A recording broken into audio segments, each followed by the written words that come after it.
आगे बढ़ रहे हैं। देखिए, वहीं एक और बड़ी खबर सामने आ रही है। आज सीएम केजरीवाल और के कविता से पूछताछ हो सकती है।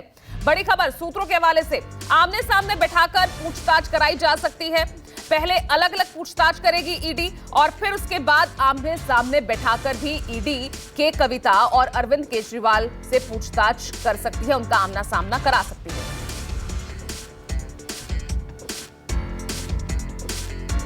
तो बड़ी खबर सूत्रों के हवाले से आपको बता दें।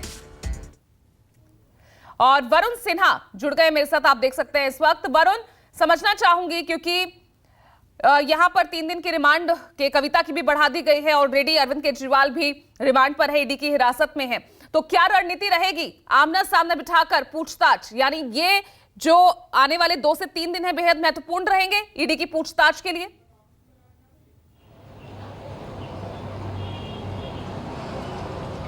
देखिए, करीब 20 सवालों की एक फहरिस्त बनाई गई है और ये 20 सवाल जो हैं वो के कविता से भी पूछे जाएंगे और अरविंद केजरीवाल से भी पूछे जाएंगे।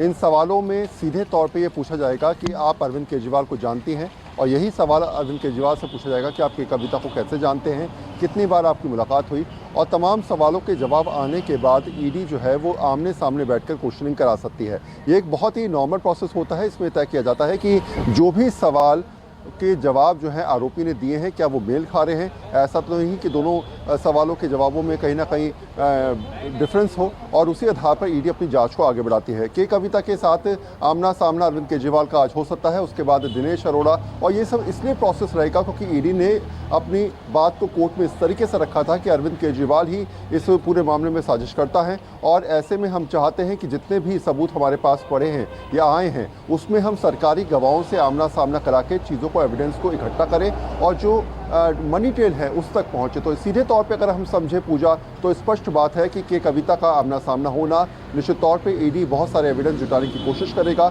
और यही सारे एविडेंस उस समय वो कोर्ट पे प्रोड्यूस करेगा जब उसको रिमांड बढ़ानी होगी। इसके अलावा आप सोच सकते हैं कि आज शायद के कविता के साथ आमना सामना हो, उसके बाद जो है वो दिनेश अरोड़ा और बाद में जो है ममता रेड्डी जो है उनके सामने भी जो है वो आमना सामना करवा सकती है ईडी। लेकिन स्पष्ट है कि आज इन 20 सवालों के जवाब जो अरविंद केजरीवाल देंगे या के कविता देंगी, तो उन सवालों का जो डिफरेंस होगा उसी आधार पर ईडी की जांच आगे बढ़ पाएगी। तो बहुत महत्वपूर्ण ये 20 सवालों के जवाब रहेंगे, किस तरह से के कविता या अरविंद केजरीवाल उसको रिस्पॉन्ड करते हैं। आप बने रहिए वरुण, मैं वापस आपके पास लौट रही हूं। एक और बड़ी खबर सामने आ रही है। केजरीवाल की गिरफ्तारी को लेकर आम आदमी पार्टी का आज प्रदर्शन होगा। केंद्र सरकार के खिलाफ पुतला दहन किया जाएगा। तो आम आदमी पार्टी लगातार, हम देख रहे हैं केजरीवाल की गिरफ्तारी के बाद से लगातार सड़कों पर है। तमाम कार्यकर्ता विरोध प्रदर्शन कर रहे हैं। सुबह भी तड़के कुछ ऐसी ही तस्वीरें सामने आई थी जिसकी एक झलक हम आपको दिखा भी रहे हैं। अब आज केंद्र सरकार के खिलाफ पुतला दहन का भी कार्यक्रम है। हर एक विधानसभा में पुतला दहन किया जाएगा। वरुण, बताइए किस तरह, कहां कहां दिखेगा आम आदमी पार्टी का आज प्रदर्शन?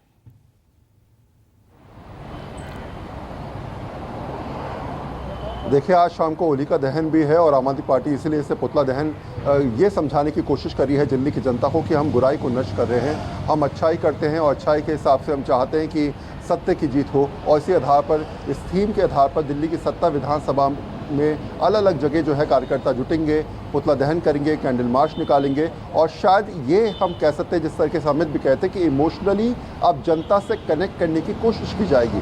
अब ये समझाने का प्रयास किया जाएगा कि राजनीतिक साजिश के तहत अरविंद केजरीवाल को जेल में डाला गया है। अब ये समझाने का प्रयास किया जाएगा कि लोकसभा चुनावों के मद्देनजर कहीं ना कहीं आम आदमी पार्टी अच्छा कर सकती थी, लेकिन अरविंद केजरीवाल को जेल में डाल दिया गया है। ऐसे में अब जनता का सपोर्ट हमको चाहिए। कल सुनीता केजरीवाल का आपने मैसेज भी सुना होगा, जब उन्होंने कहा कि अरविंद केजरीवाल ने जेल से एक मैसेज देश के नाम लिखा है।